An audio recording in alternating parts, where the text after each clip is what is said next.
Against the backdrop of this car, police patrol cars looked slow and helpless.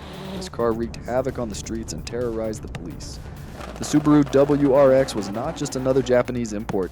It was a turbocharged ghost capable of disappearing into the night, leaving sirens wailing in its wake. At the beginning of this century, this modest sedan became the nightmare of traffic police across America. But how did a rally car from Japan become one of the most feared and sought-after cars on the streets of the United States? The Subaru WRX was never meant to be a criminal's car.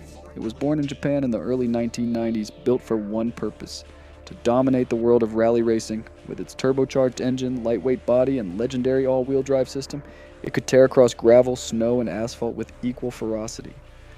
On rally stages, it became unstoppable, earning Subaru a reputation for speed and control. When the WRX finally landed in the United States in 2002, it was marketed as an affordable performance car aimed at something any young driver could dream of owning, and that's exactly what made it dangerous. Suddenly, a $25,000 sedan could outrun police Crown Victorias worth twice as much. The WRX wasn't just fast in a straight line. Its rally DNA meant it could dart through tight city streets, vanish down back roads, and handle corners at speeds that left patrol cars struggling to keep up.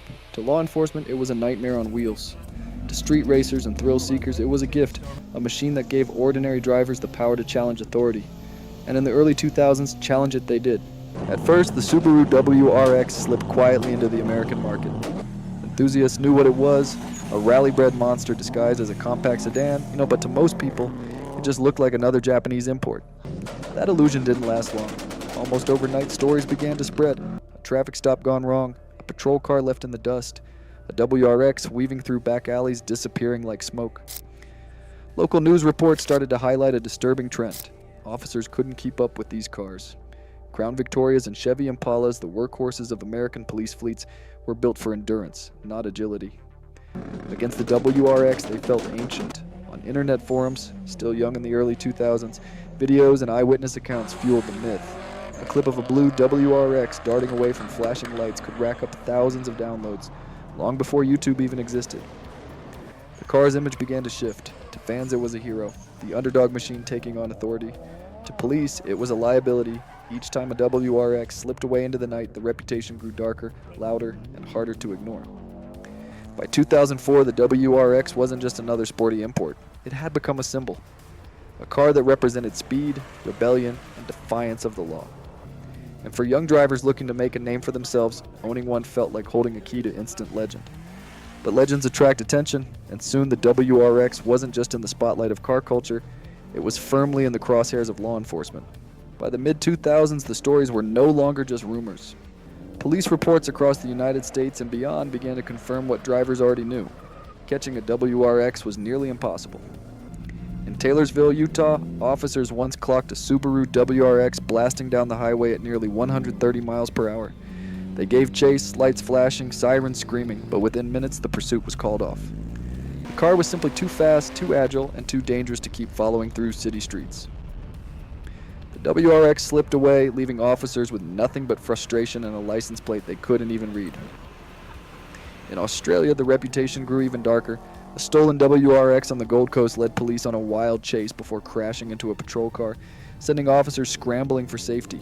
In Perth, another high-speed pursuit ended with a WRX driver facing charges of reckless driving and drug possession, proof that the car had become a favorite, not just of enthusiasts, but of criminals looking for an escape machine. Every new chase added fuel to the fire. Local news stations loved the drama.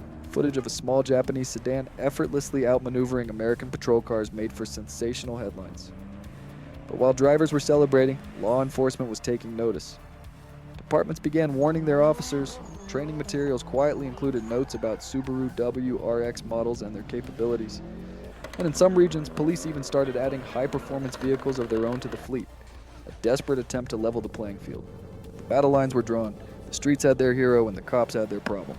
At the same time, internet forums and early social media spread the stories further. Clips of high-speed chases, shaky dash-cam footage, and breathless retellings of escapes gave the WRX an aura that no manufacturer could have bought with advertising money. Subaru never called it the cop killer car, but they didn't need to. The streets did the branding for them. And perhaps the most telling sign of all, law enforcement itself started to take the car seriously. In places like Australia, police departments bought WRXs to add to their own fleets. Imagine the irony. The very machine that had embarrassed patrol cars was now painted in police colors, tasked with catching the same kind of drivers that had made it famous.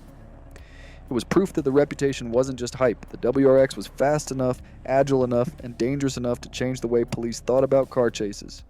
But legends have a cost, and as the WRX's status grew, so did the risks.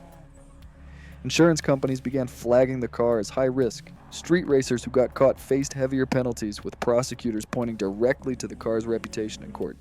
And for every successful escape, there was another story of a WRX wrapped around a tree, or seized at an impound lot, or stripped for parts after a desperate run. The WRX was no longer just a performance car. It was a symbol of rebellion, an icon for anyone who wanted to challenge authority, even if it meant losing everything. Meanwhile, the WRX's spirit never left the spotlight. In video games, it remained a fixture. Titles like Gran Turismo and Need for Speed kept the WRX alive for a new generation, letting teenagers who weren't even born when the first models hit American streets experience the thrill of driving one, virtually. On forums, YouTube channels, and car meets, the WRX's reputation continued to spread. It wasn't just remembered, it was celebrated. Even law enforcement's views shifted. The same car that once frustrated police in chases was now recognized as an engineering achievement. In some regions, police themselves had used WRXs in their fleets, a strange twist of fate that only added to the car's lore. But perhaps the greatest measure of the WRX's legacy is this: it never lost its identity. While other performance cars softened over time, becoming heavier, more electronic, and more distant, the WRX held on to its rally DNA. It remained loud, scrappy a car.